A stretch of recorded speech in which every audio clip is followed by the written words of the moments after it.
What you doing? Ran out of space on my phone, so I'm deleting some stuff. Bye, singing dog. Bye, goal. I pronounce you... Bye, wedding ceremony. Stop. At Metro PCS, you get 2 free phones with twice as much memory. Really? Don't say bye to your memories. Switch to Metro PCS and get 2 free LG K20 Plus phones with 32 gigs when you switch 2 lines. Metro PCS. Wireless. Figure it out. Coverage not available in some areas. Sales tax not included in phone price. Excludes numbers on the T-Mobile network. See store for details and terms and conditions. Blog Talk Radio. Good afternoon and welcome to the Thursday edition of Sin's Chat Corner. We have an unusual start time today because our guest who is coming on the line, Xander Demos, was not going to be free until 2:15 this afternoon. So sorry to be making that quick change for you. I wanted to mention to you Xander Demos is a Pittsburgh, Pennsylvania guitar player. Actually, he's a shred guitar player, musician, etc. And so I'm very excited. I have a actual mutual friend who does the same type of thing here in Milwaukee, Wisconsin, by the name of Danny Wendt. And so I'm always interested to try to talk to like-minded musicians to try to see just exactly what their take is on the music industry in a different area, obviously. Just wanted to give you a heads up before I begin that tomorrow we have a 12 o'clock p.m. interview with Laura Curtin. That was my original scheduled interview yesterday, and we were having some technical difficulties. So she's going to come on at 12 o'clock Central Standard Time tomorrow. We're going to be having a discussion in reference to her wildlife artistry as well as photography. Apparently she does a little bit of both, and I know she's also illustrated for a fabulous book that came out not so long ago. So I wanted to make sure to make it a point to let you all know you should be tuning in tomorrow at 12 o'clock Central Standard Time. And then just as a heads up for the following week, we have January 2nd. Hal Fellenstein is an individual who's written a book called Suddenly Solo. So we're going to get an opportunity to speak with him on January 2nd. That's going to be at 5 o'clock Central Standard Time. So I'm hoping that you're all able to plug into that. And I also wanted to give just a shameless plug out there. I have now originally, as of yesterday, I want to say, have formed a collaboration with my dear friend on Facebook, Sam Crow. And I'm going to be doing another project called Sam Crow Radio. And basically what that is we're going to be having callers call in once a week, every week, and it's going to be past, present, and future members of the Sons of Anarchy cast. So basically what I'm going to be doing is actually spearheading interviews for them. It's going to be in a formatted group, meaning that we're basically going to do a 30-minute interview with said cast member, and then the other 30 minutes will be devoted to actually taking in call-in questions, or we're going to be having call-in where the individual callers can speak to the cast member. I also, in case you don't know, have an open chat window that goes on all the time when I'm on air, in which case individuals can chat with me and actually pass or forward along questions to particular individuals who are on the show. So definitely, if you get an opportunity while you're on Facebook, type in Sam Crow, that's Sam, and then Crow is C-R-O, Radio, and you will find an actual Facebook page. I'm one of the administrators along with Sam Crow, and you can go on and like the group, in which case it will give you cast information, and I will be posting various events and information. And additionally, we'll have an event page where every time we have a new interview coming on, that particular individual's information will be there, and you can actually join the event with the said link on there. And it will be linked to Sin's Chat Corner as well. So definitely, I hope you all take an opportunity to spend some time checking out those pages and opt to obviously go and listen to my show for those particular interviews. Next order of business, just to let you all know, any of you that are listening from the Los Angeles, California area, I will be traveling, I believe it's January 4th, I will be there to Anaheim, California. There's something going on. It's a function called the Easy Riders Tour, which of course you know is a traveling riding/motorcycle show.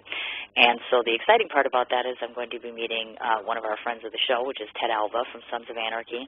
And, of course, Jax Teller, played by Charlie Hunnam, is going to be making a personal appearance at that particular event. So it'll be an exciting opportunity for me to meet the both of them, to make some new friends, to do some research for my screenplay. So definitely, if you're out there, you can get a chance to meet me. It's in Anaheim, California. If you go onto the Easy Rider Tours website, and forgive me, I don't have it memorized offhand, you'll be able to go ahead and check out their dates because they are traveling, like I said. And additionally, I just found out that there will be a motorcycle show in St. Charles, Illinois, the weekend of January 18th through the 20th. Charlie Hunnam was to make an appearance there, and apparently that's now been replaced by the character who plays Juice, which is Theo Rossi, and then Tommy Flanagan, who is also on the show. So definitely, if you are in the Chicago, Illinois area, please try to make it a point to show some support to them and get on out there. Tickets, I believe, are only $20 at the door for a day pass. So it's relatively reasonably priced, in addition to which, if you're a motorcycle enthusiast, you'll get an opportunity to check out a number of bikes, meet a number of bikers, obviously. It's just an absolutely fabulous time and in a great casual environment. And so definitely, if you all get a chance to do that, that would be wonderful. From the local scene, just to let you know, this evening, as you all know, I try to pump my local musicians as much as humanly possible. This evening at 8:30 p.m., if you're familiar with the Potawatomi Casino, my very dear friend Scott E. Barrett, who is of the band Bad Boy, is actually going to play a special performance at the Potawatomi Casino. It's in the fire pit section. It's actually free, which means you don't need to have tickets for it. I personally will be there sometime after 8 o'clock this evening. Also, my other friend, Milwaukee Matthew Tyner, as I say MMFT, Matthew Tyner of the Milwaukee Carpetbaggers, is going to be playing this evening at the Impala Lounge, which is located on, I believe it's 7th and East Center, I should say. And he'll be playing from 10 to 12 this evening. So definitely, if you get an opportunity to get out and about this evening in the Milwaukee area, those are two great musicians to check out. Third thing that I wanted to throw out there to any of you who might be free, they're going to be having a farewell party to 106 Seabooth. Those of you familiar in the area, that's located right next to the Screaming Tuna restaurant.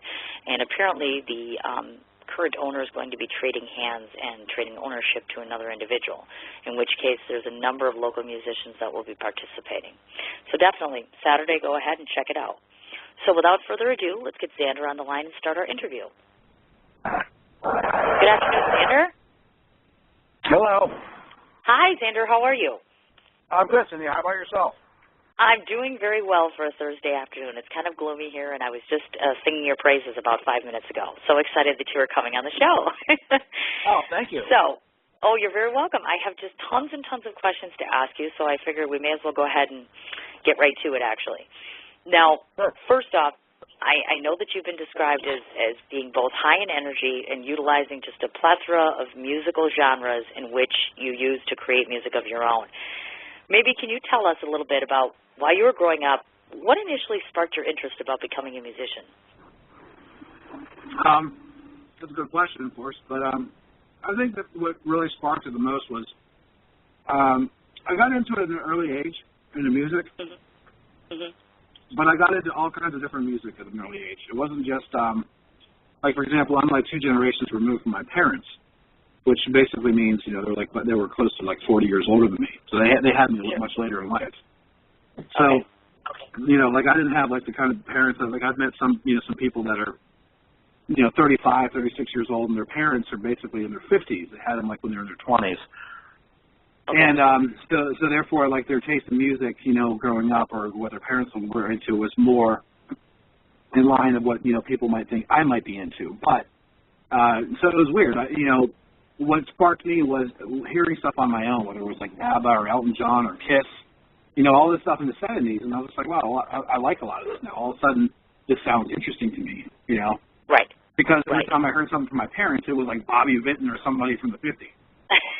And right. So what sparked me wanting to be a musician was really just hearing that kind of stuff, the melodies and any kind of melodic music was really what was attractive to me. And that's pretty much the party line still to this day now. I gotcha. Now, did you find that there were particular musical influences in which you had favored early on, or ones that might have influenced you? Well, no, it was still all over the board. I mean, it wasn't until like the early 80s when I really got into stuff. Okay. At that point, before that, it was mostly like, pop stuff and even stuff that might not have been classified as metal, but definitely more poppier. Okay, I got it. I was interested to ask a question because this is one part I couldn't find out about you. Maybe you could share with us how you gathered your musical education or background. Where did that come from? Well, that was mostly private, actually. It was mostly like few guitar teachers here and there. I grew up I'll never forget growing up on a street in Florida where there was a lot of really great musicians that just kind of hung out near me, and sometimes they were very supportive, and, they could be your best teammate. Some of your other peers could be the biggest jerks, in competing with you. Sure. I think all of it was basically healthy, in any shape, but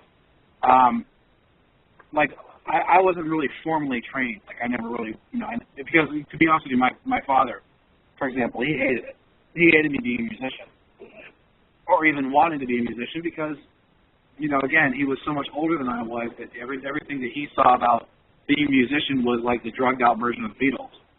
You know, so that he was very like, oh my God, you're so not going to do this stuff. And of course, I was a defiant little bastard, and I did it anyway.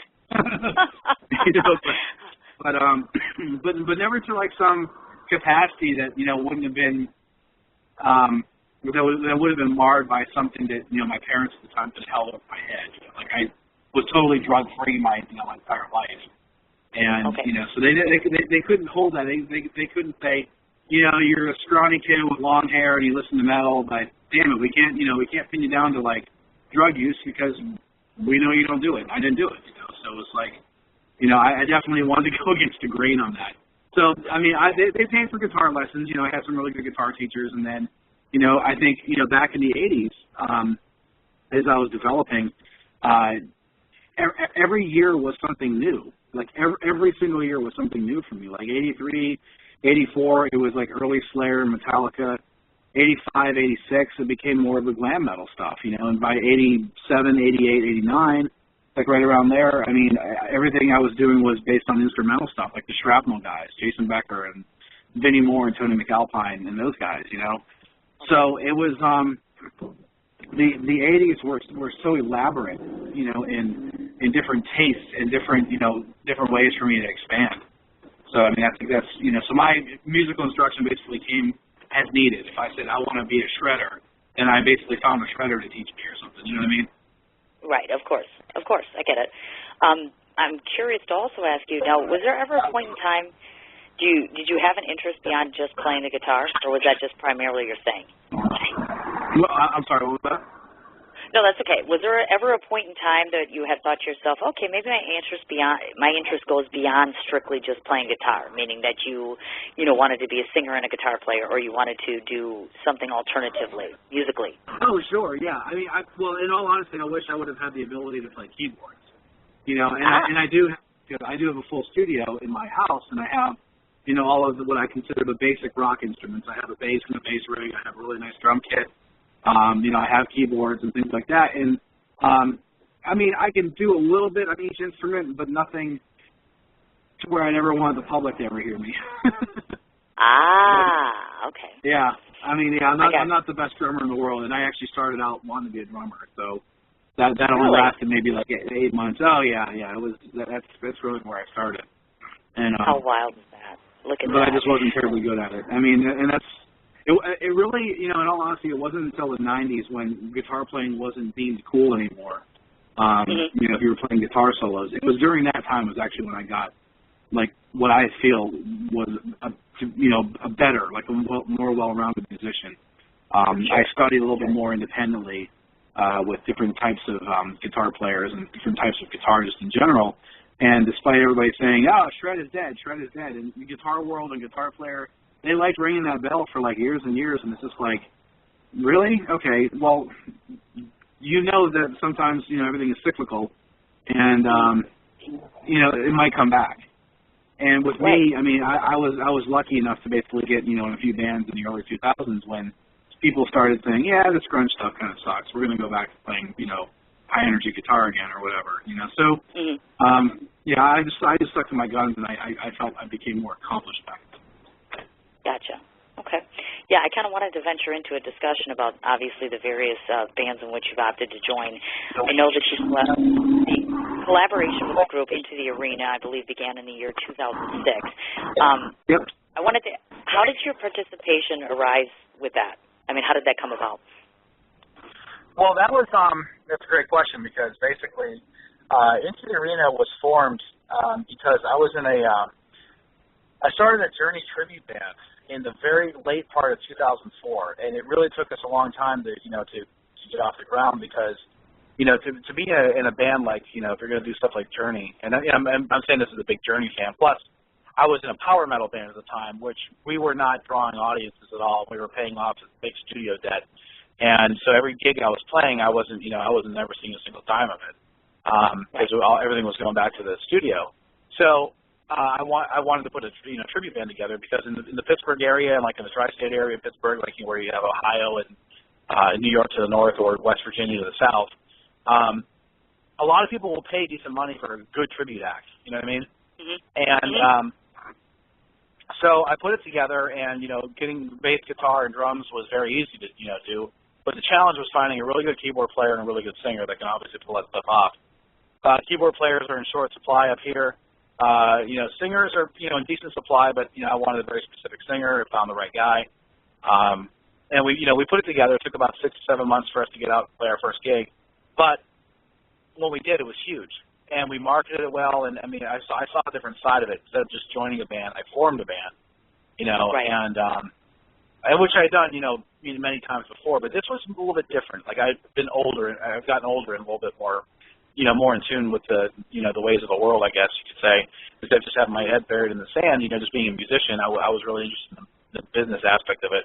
So, since I had a vested interest in it, I was very deep into it and stuff. And then, as it turned out, we had to replace some members here, and we replaced them with some of the, biggest scumbags that I've ever worked with in my life, who basically, ushered me out of the band. And it was my band. It was funny because we made a joke saying this is like kicking Van Halen out of Van Halen. Right. And so they basically formed another band, and that band was absolutely terrible. And they went through band members like mad. We only had like one personnel change in pretty much 4 years, and then by the time we reached our 6th year, we switched bass players and stuff. But we had a very good nucleus. We kept a very good, tight nucleus into the Arena. But what happened was we formed it after I had been kicked out of this other band. And it was, like I said, I feel like I'm wasting my breath, even airtime, talking about a cover band that was worthless. And I'm not talking about Into the Arena. I'm talking about the one that I was, quote unquote, in competition with. Okay. And but that's how Into the Arena got formed. It was basically formed off of a band breaking up and another one being put together. And we just played our very last show 2 weeks ago, and it was great. Had a really good run. Awesome. Absolutely awesome. Now, I know in 2011, of course, that was the formulation of the Xander Demos band, which I know that you had featured on your album, Guitarcadia.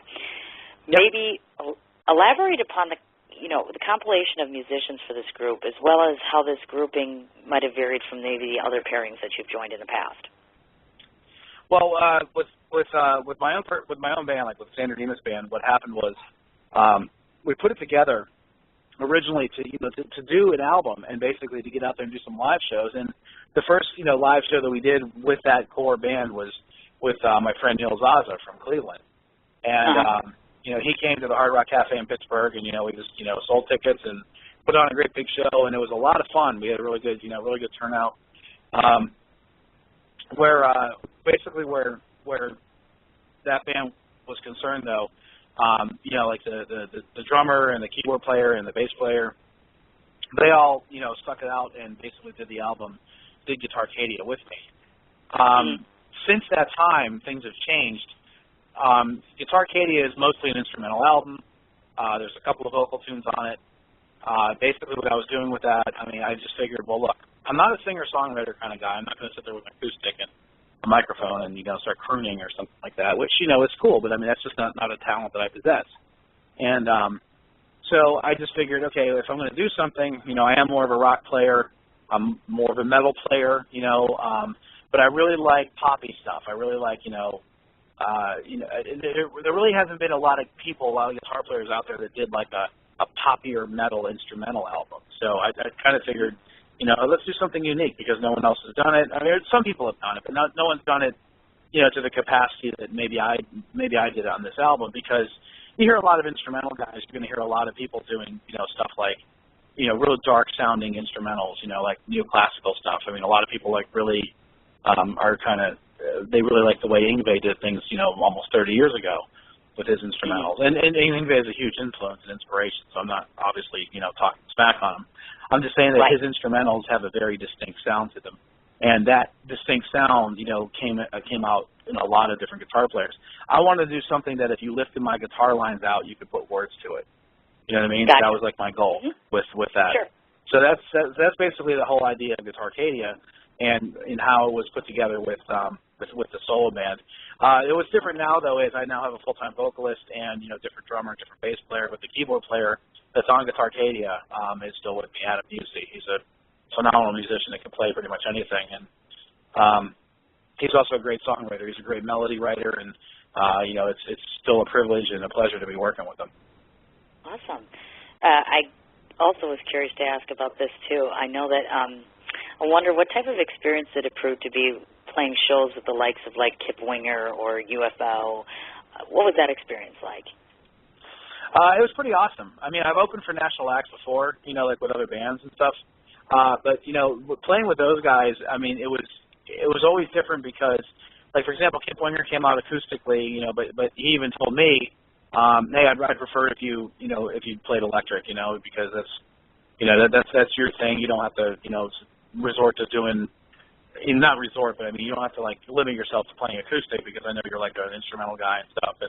And then like with UFO, people were kind of expecting to maybe see another band with a vocalist, so we did a couple tunes that had vocals, but most of it was instrumental, and everybody was receptive because Vinnie Moore is a guitar player in UFO. Vinnie Moore was a huge influence on me growing up, so there was guitar players in the audience that were looking to get to see like that type of guitar playing, So the experience was great. I mean, every audience was different. Every audience, responded different.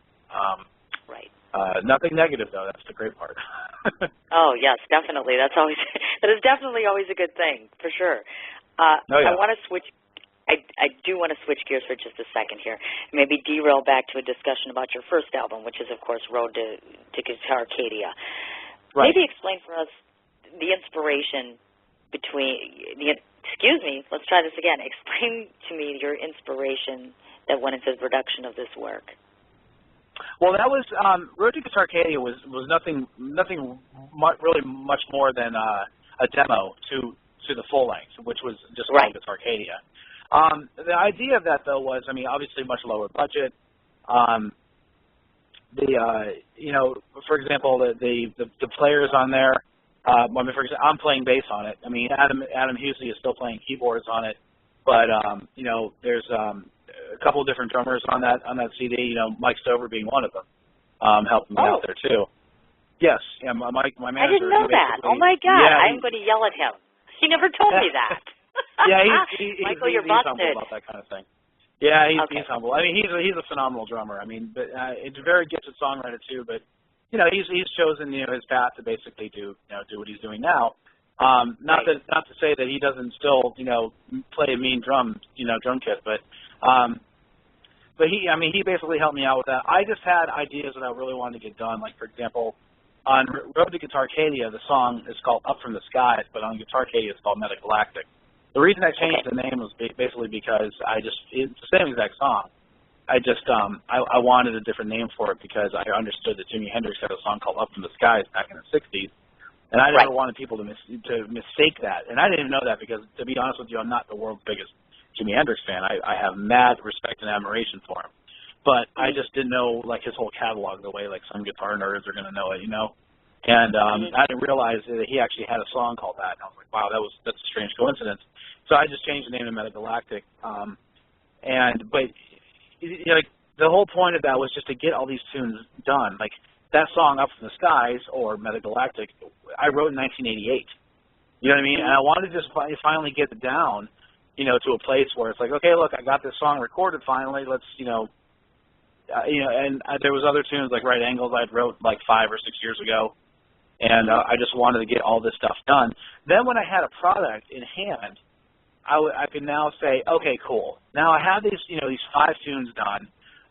Boys of Summer, the cover, the Don Henley cover, that was basically done with all members of Into the Arena. So, again, there's a myriad of different players, on that album. And eventually I wanted to make everything consistent for Guitar Katie when it came out. But again, it's everybody works. We all have jobs. We're not like rock stars or anything like that. We're not musicians that only sit around in our recording studios, So I had to basically bargain for time with everybody, make sure they came down there, and I would send them a demo or a rough track of something, and then that way they could go ahead and work on it and stuff like that. So all of it was, I guess you could say a lot of planning involved. There was a lot of planning, in each step that we took with that. But Road to Guitar Katie really was just meant to be an EP, a preview, if you will, of what was to come. Sure, definitely. Now, for those who weren't listening before, I kind of want to, again, backtrack. I know that you had made a notation earlier in the interview, of course, that you had participated in a Journey tribute band, obviously. So I'm curious to ask you, have you had the chance to meet, like Steve Perry? Is this somebody that was an inspiration of yours? Were you more drawn to that? Because I know your musical taste is kind of all over the board.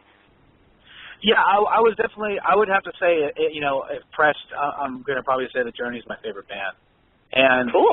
And in all honesty, the Journey from 2001 is probably my favorite incarnation of it. And that does not include Steve Perry.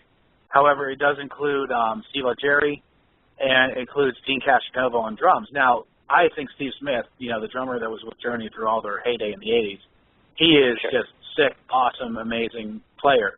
However, I thought Dean Castronovo brought a different energy to the band because Dean Castronovo was a guy that did a lot of session work for Shrapnel Records and for a lot of the shredders from the 80s and early 90s. And his playing style, I think, fit Journey a lot better. Now, me and my former singer from Into the Arena and the Journey tribute band, we argue about it all the time because he's such a stickler for the what he considers the famous lineup, which would be like Steve Smith and Steve Perry and Jonathan Cain and Neil Schon and Ross Valerie, the guys that you saw in the videos for 10 years, He wasn't accepting of change, which I laughed about because I said, well, sometimes change is good. And I remember seeing the 2001, or I think it was 2001 DVD of Journey live in Vegas, and their sound was just so, it sounded like somebody like a metal band started playing Journey tunes. And so really? you can't make Journey sound like, Testament, obviously, but you can definitely make them sound a little bit more high energy. I personally think that the recording of Wheel in the Sky, the original one from the 70s, I think it sucks. I absolutely hate it. But when I see them do it live, it's such a great song. You know what I mean? It's so melodic and it's just so high and energetic that, I really welcomed to see a different perspective on it. And of course, that live DVD just sounds incredible. And so that was, hearing that when I bought it, I think when it first came out, I was just blown away by it. And I was just blown away by how Journey sounded back then. And that was kind of the motivation, was to basically sound like a more punchier and edgier version of Journey. Gotcha. Definitely. I love Journey. I mean, that's one of my favorite. I just think Put the Lighters Up, 80s type bands. They're amazing. Just amazing. I can't say enough about them either. Definitely. I know that your third group, of course, is entitled Sabbath, Judas, Sabbath, which obviously is a tribute band which plays a mixture of both Black Sabbath and Judas Priest. Why don't you tell me of your initiation into that band, and do you feel that that particular band has reached a substantial popularity at this point?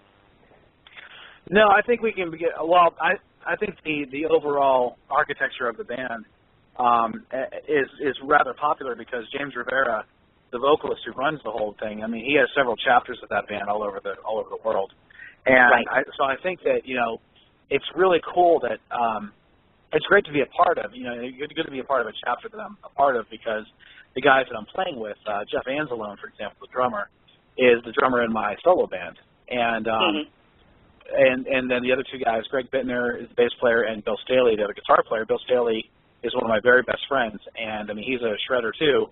And we never, in all the times that we've known each other in Pittsburgh, we've known each other for 15, 16 years. We've never been in a band together, so it was really cool to actually be in a band with one of my really close friends. And sometimes people say, "Oh, you guys get a couple shredders in the band, you guys are compete with each other," and it's just the opposite with us. It's sort of like, here, you do this solo. No, you do this solo. No, you can do this solo. And it's there's no competition at all between us, and I mean we just, like I said, we're very tight, and we have the best time playing together, and sure. above everything else, I mean I think that since we only got to do one weekend with that group, I think that we have a lot more cool stuff in front of us. So, I mean, I would personally like to say that, we're probably going to be able to do more stuff. So I don't think our version or our chapter of that band has reached any level of, popularity yet. I think we can do a lot more with it. I hope we do. Okay. I certainly hope so as well, actually. And then looking at just, obviously, the career that you have and trying to juggle between band to band to band, I mean, do you find yourself just overwhelmed and like, okay, I'm playing with these guys and now I'm playing with these guys? I mean, how do you maintain the chaos, so to speak? Well, that's a great question. I mean, if it wasn't for the fact that, in all honesty, that some of these bands only play out, on a much limited basis, that it would be a lot harder. But because of the fact that we do play out limited, it's very easy to be in those, these types of multiple bands, to where there's no stepping on the other's toes. You know what I mean? Sure. So, I mean, Sabbath to the Sabbath. I mean, right now, I think James Rivera is going to be doing some other stuff with some of his other projects. He called me a while back, and I guess we're going to talk about doing some more doing some more shows. We just we're not in a place to do them yet, probably until sometime next year. I gotcha. Okay. Yeah, because I'm envisioning all this, and I'm thinking to myself, oh my God, he's got band number 1, band number 2, band number 3. It's got to be just overwhelming. Yeah, well, I'm not as bad as Ripper Owens, so. Okay. So you haven't quite reached that particular stage yet. Okay. Yeah, I think last I checked, he was in like 5 different bands or something. Oh my God, that is just bananas. That is just, I don't even know how a musician can do that. It's so vigorous. I have many musician friends that I associate with, and I see them get exhausted running from one gig to another gig, and this is just managing one band, let alone adding 2, 3, or 5. I mean, that's just madness. But if it's your passion, it's what suits you, and I guess that's really where your heart is. Right. Okay, now this is another curiosity question of mine. Out of all the bands that you have actually played in up to this point in time, I'm curious to ask you which style of music do you find yourself most proficient in? And by that I mean I know you play rock, I know you play pop, I know that there's different genres there. Which do you find yourself to be best at? Well, that's a good question. I'd probably say that the one I'm probably best at is metal, just flat out, playing metal. Okay. But I have a passion to do like poppier stuff. You know what I mean? Oh, really? Okay. Yeah. Do you find yourself actually enjoying that particular type the most as well? You personally? Well, I mean, I guess it depends. Like I'm in another cover band that's called Jukebox, and we're definitely not quite as hard rock as Into the Arena was, but they want to do things on a much more poppier, scale. Sure. But sometimes it's kind of cool to basically reach out and do that stuff because it gives you, an appreciation when you can go out and cut loose, like on another project. So if I feel like restrained, I don't have to. I can always say, hey, I got this other thing going on. I don't feel trapped. I guess that's like a luxury of, the internet and stuff like that. You can reach out with other people and do other projects, and if you're not playing live, you can always just say, I'm feeling the need to play some thrash metal right now. I see what you're talking about. I got it. Now, this is my standard question to every musician that comes on my show, which is, I'm a writer, so I know what my particular process is. Kind of maybe walk us through your process as it relates to songwriting. Everybody's got their little niche on how they do things. So how do you come up with the creations that you've conjectured up to this point? That's an outstanding question. The way I normally have done it is I've some melody, like a single melody gets stuck in my head, and I just sit there and I just pound on it over and over and over and over again until finally I can put pieces of it together with other things. Okay. Because sometimes there might have been some other melody that got stuck in my head, but luckily I'll remember it, and then all of a sudden I'll go and I'll put something together that will fit that particular song. Okay. I got it. So you're basically not a Lady Gaga of the world that, pulls out her bottle of brandy and starts sucking it down and then eventually gets drunk enough and decides to conjecture up whatever she writes, because I find that fascinating, how musicians can write music intoxicated. I guess it's hard to understand. Right, right. Okay, now I wanted to elaborate on this because not only are you amazing at the music that you have, because I have listened to it, so I can attest that you are very talented at what you do. Thank you. Well, you're welcome. A side venture to what you have here is I know that you've actually extended yourself to providing lessons to guitar students. Maybe describe to our audience what prompted this choice and what benefits you reap from this part of your career. Well, I've actually done that, pretty much under the, just under the request of other students. But I also worked as a guitar teacher when I lived in Florida. Oh, okay. And so I basically did it back then, and I just, just still continue doing it. But I don't do it at the capacity that I did back then. I think if the world of software turned its back on me, I would just, I probably would just jump back into it again. Oh, sure, I imagine so. And are you even allotted that much time? I was going to say it's probably just a matter of picking and choosing between gigs and rehearsal and all that. That must be very strenuous to try to find time to fit that in. Yeah, it is sometimes, yeah. Or it can be, put it that way. But I just have learned to be very much of a good time manager. You know what I mean? Oh no, I know exactly what you're talking about. I do. I also understand, if I got this correctly, that you are also doing work on an instructional DVD. Yes, that's a work in progress, and I have no idea when it's going to be done. I really need to sit around and film that and get it done and do whatever I can. Okay. Well, no, I understand. Maybe could you just highlight for us some of the components that are going to be involved? What can people expect to see off of this DVD? Well, basically, it's going to be really, I would say, geared towards kind of showing some, just some off-the-wall techniques, but applying them in a fashion where you can develop your own style. Like I've spent some time talking, in great detail about if somebody tells you you're doing it wrong, don't necessarily listen to them because, you might be doing something that's comfortable and you might be doing something that's revolutionary. You might be doing something that somebody else didn't think of on their own. Sure. Okay. So it's just, it's exploring, things on a stylistic basis as well as, just showing some techniques and stuff like that. Okay. I got it. Now, is this geared towards the beginning guitar player all the way up, or are you looking for a particular talent range, or is this basically just for an everybody sort of thing? It's an intermediate to advanced, basically. Oh, okay. Yeah. I gotcha.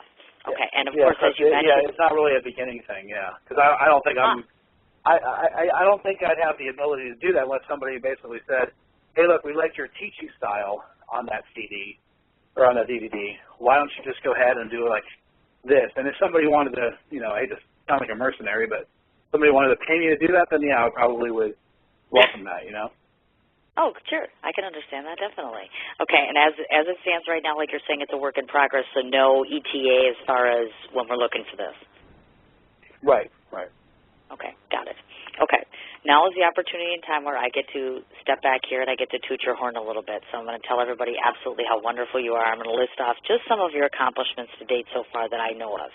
I know that you've had, obviously, international airplay with some of your music, and you've had at least 120,000 YouTube views as far as that side of things. You've had 2 #1 metal and progressive videos on MySpace for both Right Angles and Chase the Sun. I also know, and this is very exciting, that you were nominated in 5 categories at the 2012 Iron City Rocks Pittsburgh Music Awards. In fact, that's going on right now, I believe, or the voting is going on right now, if I understand it right. Yes. Okay, and how do people, just so we can let them know this, how do they, if they wish to vote for you, what do they need to do? Where do they need to go? Basically, it's you have to get on Facebook, and there's if you check out Iron City Rocks, they have a poll there. So if you look at the Iron City Rocks blog, you'll see a poll. Okay. Got it. All right. And then further, as a testament to you, I know that you were Guitar Shop TV's New Artist Showcase winner, and you were 2011. Awesome. I was going to say, the 2011 Iron City Rock Music Awards for Best Guitarist, and, of course, mentioned at the 2013 Southern Star Network Independent Artist of the Year nominee as well. I guess the question that I have to ask is, was this all overwhelming for you to achieve such a high modicum of success in your career? Well, of course not. No, I'm just kidding. That was a joke. I knew you were going to say that. No, I was expecting it. I'm kick-ass, don't you know?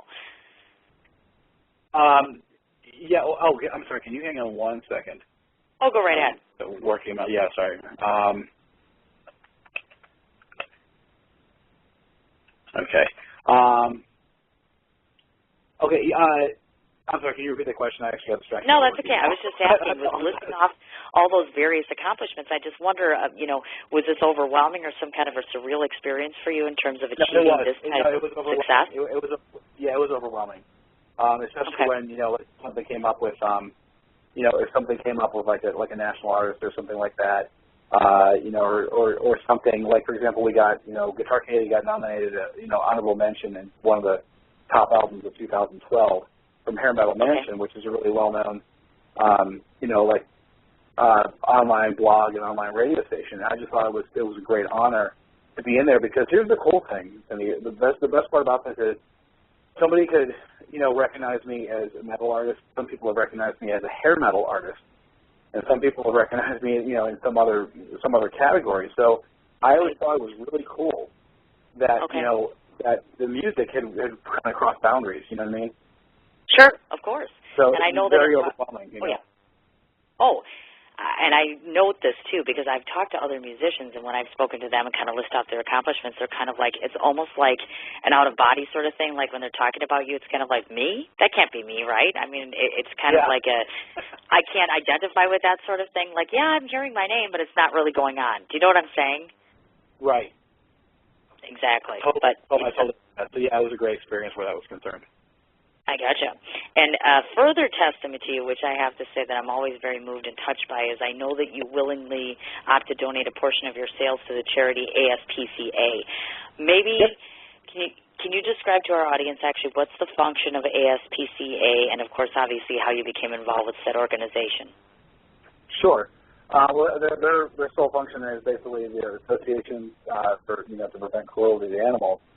And I mean, I'm like a really big animal advocate where that's concerned, especially not just all animals, but especially on the line of domestic animals and stuff. And Sarah McLachlan, as much as I love her, she screwed my day up for good whenever she came out with those commercials, and and she's talking. You hear Angel playing in the background, and I'm just like, well, I guess that really does exist in the world. And since it's probably morally and legally reprehensible for me to go around with my chainsaw and hack off the arms of anybody that would harm an animal, I just figured the best thing I can do is is at least put some something to good use and donate, because I mean here's the bottom line.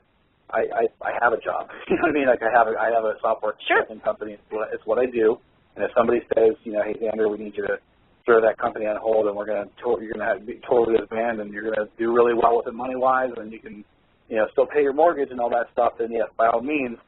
It's nice to be able to fall back on that, but until that happens, I don't really. It's not like I need money from my album sales, so I'm very happy to donate, and I'm not using that as a means to as some kind of gimmick to basically get people to buy the album.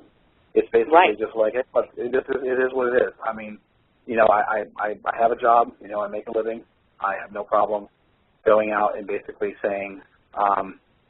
Here's $1 for every album sold, go to the ASPCA, and, hey, look, if something would happen, I sold 100,000 copies, I mean, I know that I'm responsible for sending $100,000 to the ASPCA. It makes me feel pretty good.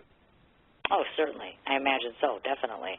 And do you find, or do you think down the road at some point in time you're going to involve yourself with different charities? Are there other ones that are close to your heart, or ones which you might want to have involvement with? Sure. I mean, as time stretches on, I mean, we'll see what happens. But that was the first one that I did, because I just felt really strongly about that. I mean, I have a small zoo in my house, so I mean, I just can't imagine. God help anybody that would ever hurt mine. There just wouldn't be any trials. But I mean, of course. But that's it's different. There's some people that aren't that lucky, and there's obviously a lot of animals that aren't that lucky where somebody could do something so disgusting, and that's why I'm very much, willing to help when I can. Gotcha. Of course, definitely. And it just amazes to me that, like you're saying, as far as, your pets can typically end up being your family members, especially those that don't have kids or whatever. I mean, that's something very, very close to you. And I don't know why people have such disregard or disrespect for animals, as if it's any less than a human, so to speak. It's very despicable. Right. No, I noticed in my research, I discovered that you've signed on with Lucky 13 and Rock and Roll Gangster Apparel. Gangstar, I should say, apparel. Now, who approached you about being part of this particular project, and then maybe detail to the audience the concept behind Rock and Roll Gangster Apparel? Well, their stuff is just, they just have really cool designs. And I was, I was approached, Mike was actually approached, and he brought it up to me, and I said, absolutely, let's do it, because I just think it's kind of cool to be able to go out there and just say, hey, look, when I'm on stage, I'm only wearing this stuff, and, you kind of sound like a commercial for them, but in all reality, it's actually kind of fun. It's nice to put on your quote-unquote your uniform, to kind of go up, and they make really good-looking clothes. That's the thing. It's like really cool designs, really, like neat designs. Nothing's cheesy on there. It's just, it's all rock and roll. So, I'm definitely into it. Cool. Very cool. Now, I know this might be a hard question for you to answer, but maybe could you tell me, out of your career to date, what do you think was if you'd call it your particular defining moment where you kind of said to yourself, you know what, I made the right choice, and I am a kick-ass musician, and I've finally made it? Your defining moment. Does that make sense to you? Yeah, but you know what? I got to be honest with you, Cindy, that hasn't happened yet. Oh, no!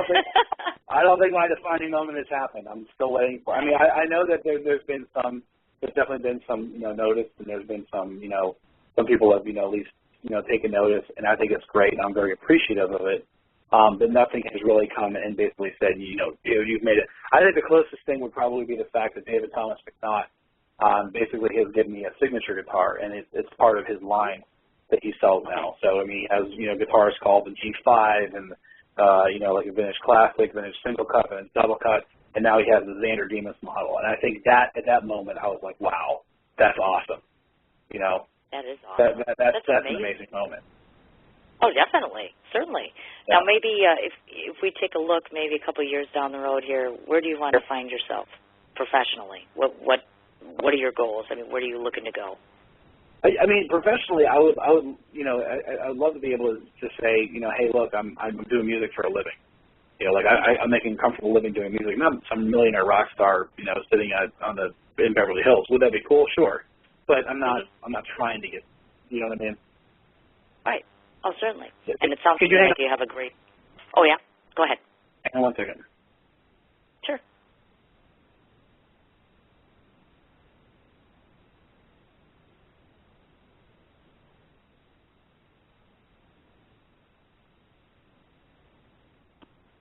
Okay, Cindy? Yeah. Yeah, sorry. I have to actually cut off here at 4 o'clock for a meeting. Oh, I understand. That's perfectly fine, actually. I'm rock and roll. Yes, that's right. In fact, Michael warned me about this, so we just kind of got you to the cutoff point. So, Xander, I have to say thank you so much for spending the time. When you get offline, I will let everybody know all of the ways in which to contact you, web and otherwise. And I want to say thank you so much for spending the time with me. Thank you. No, I appreciate it. I appreciate the time that you dedicated talking to me. And please send them to XanderDemos.com, and they'll find everything else they want to know about me and probably stuff they didn't want to know. I will definitely. I'm going to go and I'm going to cover it now, and feel free to come back on the show anytime. I appreciate that. Thank you so much. All right, dear. Thank you. Take care. All right. Okay, that was my exclusive interview with Xander Demos. I obviously knew that he was going to be rushing out the door there, so I just wanted to let everybody know the various ways to get in contact with Xander. You can be listening to his various music on the following forums. I know that he is on YouTube. I know that he is on Last.fm. You can also go to Reverb Nation and listen on SoundCloud as well. He does happen to have a Twitter handle, and that's at Xander Demos, which is XanderDemos. You may also find him on Facebook, same name, Xander Demos, guitarist. And if you would like further information in reference to the band Into the Arena, I know that's www.arenatribute.com. And then, like I said, obviously, when I go onto my Facebook page and my show page, I will be posting all of the same information, so you'll be able to find out more about Xander and his particular projects. Again, I want to say thank you to him for taking the time to come onto the show and talk about his career. I want to send a shout-out, obviously, to my very good friend, Michael Stover, who he and I have been doing this for a while now, and I always get so much enjoyment out of having his various clients on the show. And now I'm going to have to bug him about becoming a client on my show because, obviously, I didn't know Michael Stover was a talented musician, so I'm going to have to get on him. So thank you so much, Michael, for setting up this interview for me, obviously. Again, I want to reiterate, tomorrow's interview is at 12 o'clock Central Standard Time, which is Laura Curtin. Again, she is a wildlife artist and photographer. You can go ahead and check out her information at www.lcurtin.com. And again, like I said, I will go back on Facebook on my show page and go ahead and post all this information about Xander. So I want to say thank you so very much to the individuals that tuned in today, and you all have a nice afternoon, and I look forward to talking to you tomorrow. What you doing? Ran out of space on my phone, so I'm deleting some stuff. By singing dog. By goal. I pronounce you. By wedding ceremony. Stop. At Metro PCS, you get 2 free phones with twice as much memory. Really? Don't say bye to your memories. Switch to Metro PCS and get 2 free LG K20 Plus phones with 32 gigs when you switch 2 lines. Metro PCS. Wireless. Figured out. Coverage not available in some areas. Sales tax not included in phone price. Excludes numbers on the T-Mobile network. See store for details and terms and conditions. What you doing? Ran out of space on my phone, so I'm deleting some stuff. By singing dog. By goal. I pronounce you. By wedding ceremony. Stop. At Metro PCS, you get 2 free phones with twice as much memory. Really? Don't say bye to your memories. Switch to Metro PCS and get 2 free LG K20 Plus phones with 32 gigs when you switch 2 lines. Metro PCS. Wireless. Figured out. Coverage not available in some areas. Sales tax not included in phone price. Excludes numbers on the T-Mobile network. See store for details and terms and conditions.